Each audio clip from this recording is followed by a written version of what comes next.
안녕하세요. 비랩의 수다쟁이 연구실입니다. 요즘 제가 댓글에 답을 바로 못 드리고 있는데요. 제가 사는 곳의 기온이 너무 갑자기 뚝 떨어져서 급하게 월동 준비를 하다 보니 유독 바쁜 나날을 보내고 있습니다. 봄에 볼 구근 식물도 얼른 심어야 하고 겨울이 오기 전에 나무 전정도 해주어야 하는데 꽤 많은 양의 일을 짧은 시간에 하려다 보니 정신이 없네요. 항상 댓글로 응원 주시고 피드백 남겨주시는 분들이 너무나 감사한데도 번번이 답변을 바로 못 드리는 것이 마음에 걸려서 이러한 인사말로 오늘의 영상을 시작합니다. 죄송하고 감사합니다. 오늘은 이자로의 프러시안 블루 알루민 PB27 추운 계절 유독 생각나는 따뜻한 핫초코색 같은 마이메리 블루의 세피아 알루민 PY164 색을 조색하도록 하겠습니다.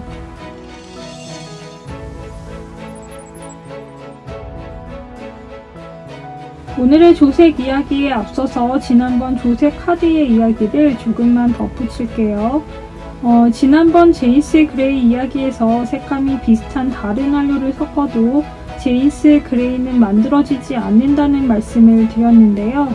이 말은 어떤 특정한 색을 만들기 위해서 같은 안료를 사용할 필요가 있다는 말이었고요. 만약 어떤 색과 비슷한 색감을 얻어내고자 조색을 하는 경우라면 어떤 안료든 상관없이 조색에 사용해도 무방합니다. 예를 들어 지난번에 조색 카드를 보시고 비슷한 색감을 만들고 싶은데 안료 PY119로 만든 스피넬 브라운이 없으시다. 그러면 스피넬 브라운과 비슷한 색을 사용해서 조색 카드에 보여진 색감과 가까운 색을 만들어내시면 되고요. 반면에 조색 카드에 보여진 것처럼 진하고 마일드하면서 그래뉼 현상까지도 볼 수 있는 짙은 녹색을 만들고 싶으시다. 이런 경우는 특정한 색을 만들고자 하는 경우이기 때문에 꼭 안료 PY119와 PB27을 사용해서 조색을 하시는 편이 원하는 결과물을 얻으시는데 더 유용하다고 말씀드릴 수 있겠습니다. 특정한 색과 비슷한 색, 그리고 그런 색을 조색하는 데 필요한 안료와의 상관관계를 정리해두는 편이 좋을 것 같아서 말씀을 드리는 거고요. 이 부분은 앞으로도 계속 더 구체적으로 정리해 드리도록 하겠습니다.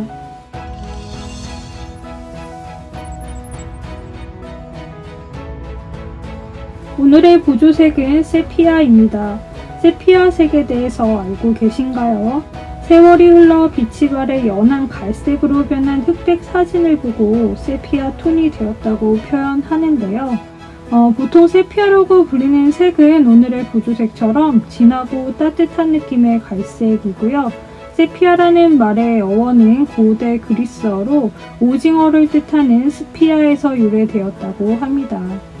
우리가 흔히 오징어 먹물이라고 부르는 것이 세피아 색의 주 재료인데요. 오징어 등을 식재료로 일찍부터 사용했던 지중해 연안의 나라인 이탈리아 등에서는 이미 15세기부터 오징어 먹물을 잉크나 그림의 재료로 사용했다고 하고요. 좀 더 내륙인 프랑스 같은 나라에서는 17세기부터 필기용 잉크로 사용했다고 합니다.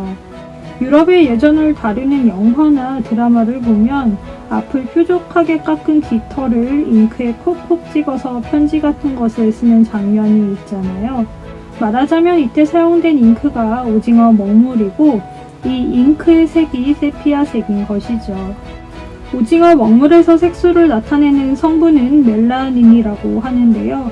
이 멜라닌이 내광성도 약하고 쉽게 변색되는 성질이 있기 때문에 19세기부터는 안료 PY43처럼 흙을 이용해서 세피아색을 만들었다고 하고요. 이때 흙에서 세피아색에 영향을 주는 성분은 산화망간이라고 합니다. 19세기 들어 인쇄 기술이 발달하면서 잉크의 수요가 갑자기 급증한 것도 오징어 먹물을 예전처럼 사용하지 못하게 된 원인이기도 하겠죠.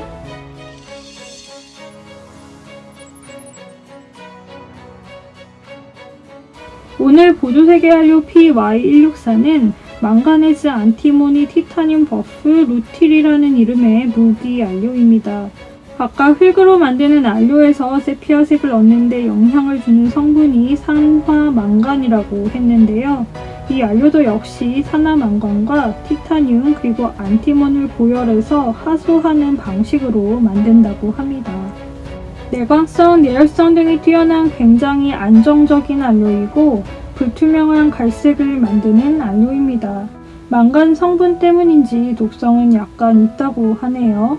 내광성이나 내열성이 좋고 화학적 반응으로 변색이 잘 되지 않기 때문에 지난번에 PY129처럼 미술용 재료보다는 건축용 플라스틱이나 콘크리트 등의 색을 입히는 데 더 많이 사용되는 안료라고 합니다.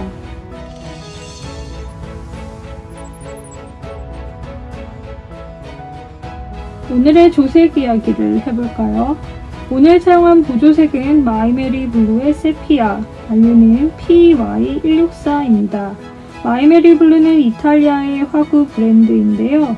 보통 다른 브랜드의 경우 세피아 색은 복합 안료로 만들어지는 경우가 많은데 출시하는 전색을 단일 안료로 만들어내는 마이메리 블루라서인지 이 세피아 색도 PY164라는 독특한 안료로 만들었습니다. 제가 알기로 단일 안료로 만들어진 세피아색은 바로 이 색뿐이에요. 보통 세피아색을 복합 안료로 만드는 경우 갈색 안료와 검정색 안료를 섞어서 만드는데요. 혹시 마이메리 블루의 세피아색이 좀 더 밝고 브라운색이 너무 많이 보인다고 생각하신다면 이 색은 검정색 안료의 영향을 받지 않아서 채도가 좀 더 높은 편이기 때문일 겁니다. 세피아색은 퍼시안 블루의 가장 극단적인 보색에 가까운 색인데요. 그래서 그런지 조색된 색이 가장 완벽한 회색에 가까운 색으로 보입니다. 특히 물과 거의 5대5로 희석된 두 번째 라인의 발색을 보시면 가장 차가운 회색에서 따뜻한 회색으로 변화하는 과정처럼 보이기도 하는데요.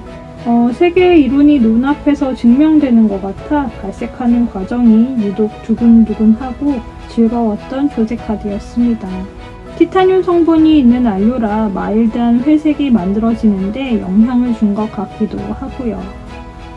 안료의 성질도 안정적이고 발색도 약간 옅은 경향은 있지만 독특하고 아름다운 색감을 만드는 매력적인 안료인 것만은 분명한데요. 다만 섣불리 좋은 안료라고 결정짓지 못하는 것은 불투명도 때문입니다.